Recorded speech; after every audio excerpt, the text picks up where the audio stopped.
สบายดีมื้อนี้บ่าวน้อยพาแซ่บสิพามากินหมูกระทะนำกันมาพ่อแม่พี่น้อง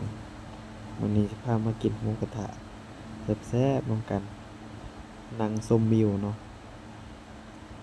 กินไปเรื่อยๆย่างไปนำกินไปนำเนาะนี่ก็สิบ่เว้าหลายยายห่างเนาะมีแต่กินไปเลยกินไปเรื่อยๆโอ้ควันก็พอควันเข้าตาเนาะกินไปกินมาก็ได้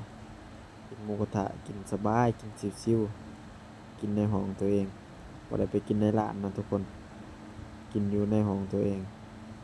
สบายหิวมีแต่ไปซื้อของมาทำกินเองเนาะมาเฮ็ดกินเองคิดอย่างมื้อใดก็ไปตลาดเนาะซื้อของซื้อถ่านซื้อหมูซื้อสามสัญซื้อลูกชิ้นซื้อผักหยังมาเฮ็ดกินในห้องเฮาเวลาอยากคิดอยาก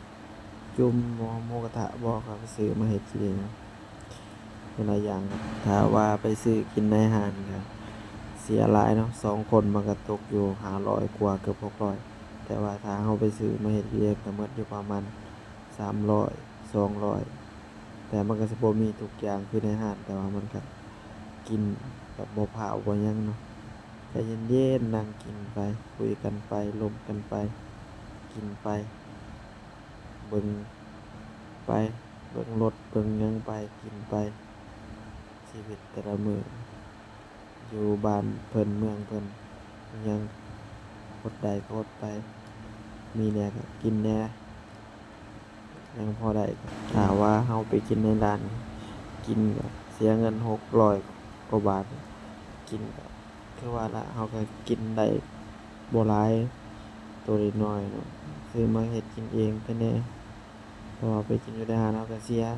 หลายแต่กินน้อยเดียวมันก็บ่คุ้มค่ากินแบบนี้สบายแบบใจเย็นๆกินไปแบบถ้าว่าไปกินก็โอ้เสียหลายเนาะพี่น้อง